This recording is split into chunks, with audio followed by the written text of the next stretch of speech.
दोस्तों, हमारे धर्म ग्रंथों में इतनी खास बातें लिखी गई है कि हम उन्हें एक बार सही से पढ़ या समझ ले तो हमारा जीवन सभी दुखों और कष्टों से मुक्त हो जाएगा।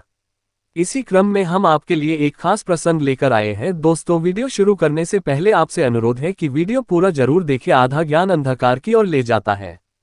हम आपके लिए सनातन धर्म से जुड़े रहस्य लेकर आते हैं। तो दोस्तों, हमारे चैनल को सब्सक्राइब करें और सनातन धर्म का हिस्सा बने। चलिए वीडियो शुरू करते हैं। महाभारत में या महाभारत काल में महिलाओं की महत्वपूर्ण भूमिका होती थी। इस काल में महिलाएं जितनी स्वतंत्र थीं उतनी ही परतंत्र भी थीं। सभी महिलाएं एक अद्भुत शक्ति और रहस्यों से परिपूर्ण थीं और सभी के पास अलौकिक शक्तियां थीं। संपूर्ण महाभारत में महिलाओं की स्थिति कैसी भी रही हो, लेकिन उन्होंने कई मौकों पर अपनी जिद या ज्ञान के आगे बड़े बड़े महारथियों को झुका दिया था। महाभारत काल में जितना महत्व पुरुषों को दिया जाता था उतना ही महत्व महिलाओं को भी दिया जाता था। दोनों में कोई भेदभाव नहीं था। इसी कारण महाभारत में सिर्फ पुरुषों ने ही नहीं, महिलाओं ने भी साहस, सौंदर्य और अपनी बुद्धि का परिचय दिया। ये महिलाएं अपने समय से बहुत आगे थीं, जो पुरुषसत्तावादी समाज के खिलाफ अपनी आवाज उठाना जानती थी। इन महिलाओं के कर्मों और उनकी अलौकिक शक्तियों ने इन्हें महान बना दिया। आइए जानते हैं इन महिलाओं के बारे में। 1. गंगा। ब्रह्मा के शाप के चलते गंगा को मनुष्य योनि में जन्म लेना पड़ा और फिर राजा शांतनु से उनका मिलन हुआ। गंगा ने शांतनु से विवाह करने की शर्त रखी कि मैं आपसे विवाह करूंगी, पर चाहे मैं कुछ भी करूं, आप कभी मुझसे ये नहीं पूछेंगे कि मैं वैसा क्यों कर रही हूं, अन्यथा मैं स्वर्ग चली जाऊंगी।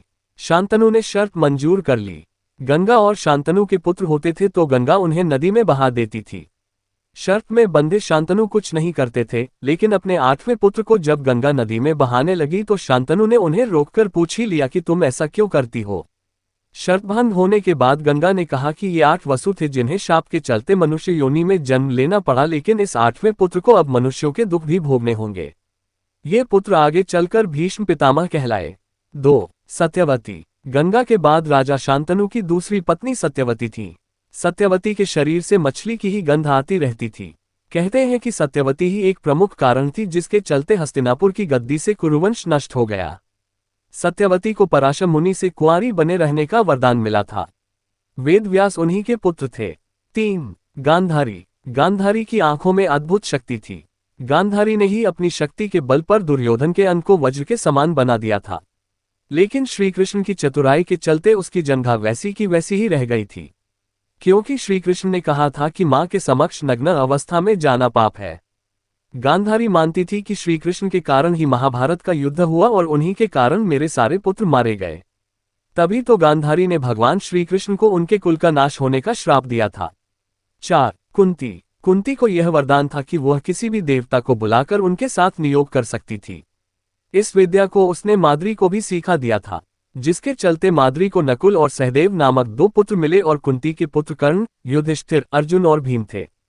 कुंती वसुदेव जी की बहन और भगवान श्रीकृष्ण की बुआ थी।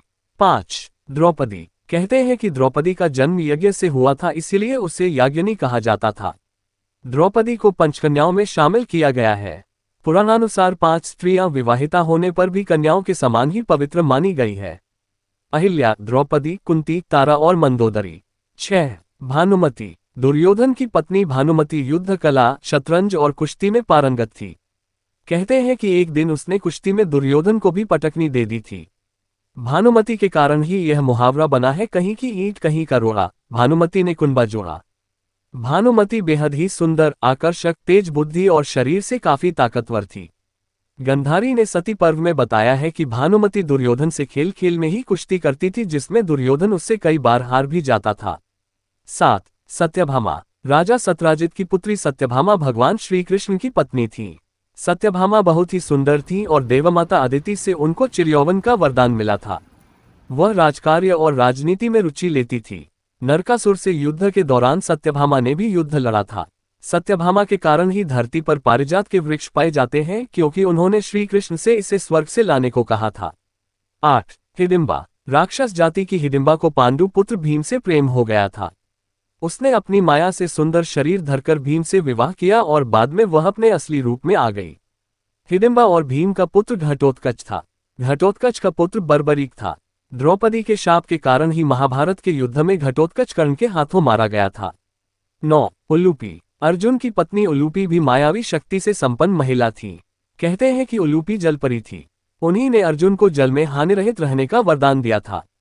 इसके अलावा उसी ने चित्रांगदा और अर्जुन के पुत्र बभ्रुवाहन को युद्ध की शिक्षा दी थी। महाभारत युद्ध में अपने गुरु भीष्म पितामह को मारने के बाद ब्रह्मापुत्र से शापित होने के बाद उलूपी ने ही अर्जुन को शाप मुक्त भी किया था।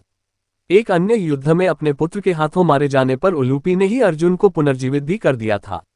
10. जाम्बवंती। भगवान श्री कृष्ण की पत्नी जाम्बवंती के बारे में बहुत कम लोगों को मालूम होगा कि वह श्रीराम के काल के जाम्बवंत की पुत्री थी। जाम्बवंत आज भी जीवित हैं। जाम्बवंती के पुत्र साम के कारण ही श्री कृष्ण के कुल का नाश हो गया था। 11. उर्वशी। उर्वशी इंद्र के दरबार की एक अप्सरा थी। अर्जुन जब इंद्र के दरबार में गए तो उर्वशी उन्हें देखकर उन पर कामांध हो गई और उन्होंने अर्जुन से प्रणय निवेदन किया, लेकिन अर्जुन ने उनके प्रस्ताव को ये कहकर ठुकरा दिया कि आप मेरे पूर्वजों की पत्नी रह चुकी हैं, अतः आप मेरे लिए मां समान हैं। ये सुनकर उर्वशी भड़क गई और उसने अर्जुन को 1 वर्ष के लिए नपुंसक हो जाने का श्राप दे दिया। 1 वर्ष तक अर्जुन को किन्नर के वेश में रहना पड़ा था।